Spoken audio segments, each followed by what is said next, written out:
Antibiotic ওষুধগুলা যদি সর্বনিম্ন 3 দিন না খাওয়ানো হয় তাহলে কিন্তু পরবর্তীতে এই অ্যান্টিবায়োটিক ওষুধ কবুতরের আর কোনো কাজেই আসবে না। আপনারা এই ধরনের ওষুধ ব্যবহার করবেন কি করবেন না এটা আপনাদের আপেক্ষিক বিষয়, আপনাদের নিজের ইচ্ছা।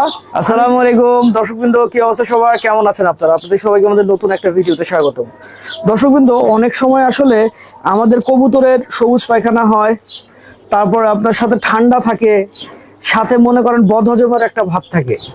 তার মানে বলতে পারেন একেবারে হজবরল পরিস্থিতি। এবং এইসব হজবরল পরিস্থিতিতে আমার কবুতরকে সুস্থ করার জন্য আমি যেই আসলে ওষুধগুলো ব্যবহার করি সেটা আপনাদেরকে দেখাই। এটা হচ্ছে মক্সাসিলিন সিভিভেট, ঠিক আছে? মক্সাসিলিন সিভিভেট, ঠিক আছে। আর এই যে নিচে এই ওষুধটার, এই যে দেখেন নিচে কিন্তু এই ওষুধটার যে মনে করেন জেনেরিক নাম সেটা দেওয়া আছে। তার মানে যারা দেশের বাইরে থেকে দেখতেছেন তারা এই ওষুধটাকে খুঁজে বের করতে হলে এই নাম অনুযায়ী খুঁজতে হবে। হ্যাঁ, তার সাথে দেই হচ্ছে আপনার SCZ-VET, ঠিক আছে? SCZ-VET দেই। আর নিচে এইটার যে মনে করেন আপনার জেনেরিক নাম সেটা দেওয়া আছে, দেখছেন? আচ্ছা, এরপরে দেই হচ্ছে আমি এপিটাইজার।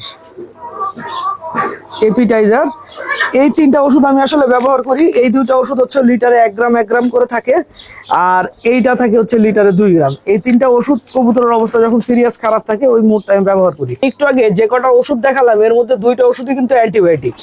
তো এই অ্যান্টিবায়োটিক ওষুধগুলা যদি সর্বনিম্ন 3 দিন না খাওয়ানো হয় তাহলে কিন্তু পরবর্তীতে এই অ্যান্টিবায়োটিক ওষুধ কবুতরের আর কোনো কাজেই আসবে না। কিন্তু আমরা দেখা যায় 2 দিন খাওয়ানোর পরে কবুতরের একটু ভালো লাগছে, শেষ আমরা ওষুধ বন্ধ করে দিছি। এইভাবে করতে করতে বর্তমানে আমাদের কবুতরের বেশিরভাগ ওষুধই এখন কাজ করে না। আমরা অনেক সময় বলি না আমার কবুতরের যে ওষুধই খাওয়াই কোনো কাজ হয় না। কাজ হবে কেমনে? প্রত্যেকটা কবুতরের তো ওষুধের যে শরীরের শক্তিটা আছে সেটাই নষ্ট করে ফেলছেন, তো এখন কাজটা করবে কিভাবে বলেন? আর একটা কথা, সেটা হচ্ছে যে কবুতরের যে কোনো অসুখ আমি সব সময় বলি শুরুতে ধরতে পারলে কবুতরকে সেভ করা খুব সহজ হয়। আমি আবারও বলতেছি ভাই, আমি আমার নিজের কবুতরের আসলে যে ওষুধ খাওয়াই সেটাই আপনাদেরকে বললাম, এর থেকে বেশি কিচ্ছু না। আর আপনারা এই ধরনের ওষুধ ব্যবহার করবেন কি করবেন না এটা আপনাদের আপেক্ষিক বিষয়, আপনাদের নিজের ইচ্ছা। আমি কিন্তু আপনাদেরকে বলি নাই ভাই যে আপনারা এই ওষুধ ব্যবহার করেন। আমি বলছি আমার কবুতরের ক্ষেত্রে আমি এই ধরনের ওষুধগুলো ব্যবহার করি। আপনারা সবাই ভালো থাকবেন, 5 ওয়াক্ত নামাজ পড়বেন। আসসালামু আলাইকুম।